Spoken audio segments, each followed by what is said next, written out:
Hello everyone, welcome back to Beyond the Veil background information. Sorry there wasn't any audio files last month.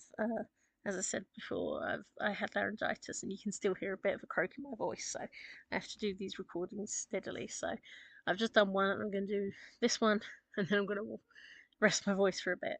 So we're continuing with the elementals and we're doing the basic elementals, the basic four. We've done the salamander, the sylph, and now we're going to be doing the Undine, which of course is the water representative.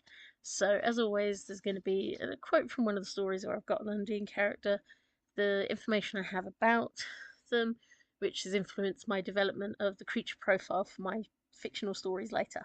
The sources will be in the description, but you can see from the background information I have there compared to the creature profile what I've used and what I've invented to work for my own universe. So let's get into it. The problem around here is that the Undine either get involved or don't, and when they get involved, they're rather temperamental, and if they're on the dark, they're rather temperamental, and if they're on a dark side, you can expect to feel the full force of a surging river. Quote from Reciprocity. Moving on to our third elemental, we're discussing the water aspect, clearly drawn from water nymphs, and nearly always referred to as female, the Undine or Undine. I never know if I'm saying it right, but yeah. As with many of the others, the name and main aspects were invented by the alchemist Paracelsus, but has aspects within Germanic fairy mythology, and some suggest the Undine might have been the actual inspiration to the Little Mermaid story. Water as an element is often linked to emotional fluidity, particularly in the tarot with the cups. Thus, a water elemental is linked to emotions and as can be expected from medieval writings, thus linked to women. Paracelsus claims they live in small forest pools and waterfalls, specifically, that they have beautiful, alluring voices that lure others in, and that they like human company. Others, who later turned it into its own kind of water nymph, noted their preference for dancing and merrymaking and leading humans into it, which often makes me think of the similar but benevolent water spirit, the Rusalka. Even more so in that the Undine specifically is thought to have no soul, but to marry a human man and bear his child would gain her a soul. This falls into the very classical ideas of nymphs needing the connection to humans, and certainly when I was talking about the water beings before, this sort of idea of connection is common. But I also like to think of an Undine as like the opposite of the Selkie. The Undine is desperate to be in a marriage and fall into a traditional feminine role, which is quite funny, really. So the idea of the soul is thought to link to the Germanic folklore, in that it's part of a curse. For falling in love and bearing a child, the Undine will lose their immortality. This idea was accepted by Paracelsus, and once more I'm reminded of Melusine a little. But curiously, these stories note that the child born will have some sort of aquatic attribute, or something that meant it needed to be submerged in water, and thus hinting to the mother's true heritage. Like many other water maidens, however, if the husband is callous or cruel around the water, the Undine will return to their water element. However, in some stories it's a bit more extreme. Thus we introduce the story that set up tropes for the elemental Undine. Friedrich de la Motte Fauci, sorry, I cannot pronounce that one today, wrote a story in 1811 in German that was translated into English a few years later, and told the story of an Undine who married the knight she fell in love with. Her actual name is Undine, and she's been raised by a fisherman and his wife after their child was lost to them. The knight, Holbrand, falls in love with Undine, and they marry, and after this she reveals her true heritage as not a human.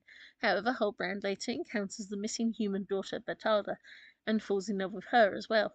Undine returns to her water, but when Holbrand decides to marry Bertalda, despite the fact he was already married to Undine, her nymph sisters tell her to go back and kill her husband in revenge, and thus Undine kills him with a kiss. It's become a trope in many water lady stories, and has certainly made the Undine a lot more determined to have her soul and her marriage. Even in her water state, the marriage is valid. But the Undine of the Veil universe is like many other members of the water nymph family, but because it has been mixing with humans regularly, They no longer require marriage for souls. However, the traditional wife role is still pushed upon them, and there are no males of the species, meaning they must pair with either a human or another human-like being in order to produce an Undine daughter. I will also say it is the concept of gaining a soul through marriage that I have also adapted to suit all my reformer demons, as it feels quite suitable. So you can see it's a very interesting thought that works well in many of these beings that slip so easily into my world of demonic heritage. So, creature profile now, society neutral, created by demons rejecting the desire to steal souls through trickery, but instead to marry. Created for gaining a soul through marriage. Created when before the veil was created. Physical description: all female and voluptuous in looks, with shining eyes and bodies that can alter shape if needed and can turn into water, but still remain feminine, human shaped. Their hair is often long and constantly moving or coiling. They have beautiful voices and are very good at drawing attention to them and can turn into any kind of water. Ability is immortal. There is little that can harm them, save being smothered by soil or spread apart in the air or when in water form or frozen. They can transform into any shape and form thanks to their watery nature, and so can squeeze through gaps and escape with ease, and they cannot be harmed easily. They can also share their abilities with any daughters they produce and grant sons with special gifts as well. Most known for being the only water nymph obsessed with monogamy. Weaknesses: they are weak to being frozen or turned to vapor by air or absorbed by earth, but when they marry they lose their immortality and share a bit of it with their partner, so they will live a long life. But if their partner should betray them, they are murderous.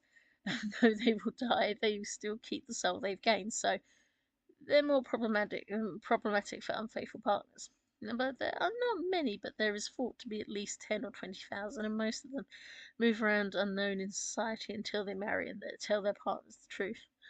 Well-known beings, there's a few here and there, but I can't think of any particular names I've put down. And characters and stories are Marina from Reciprocity.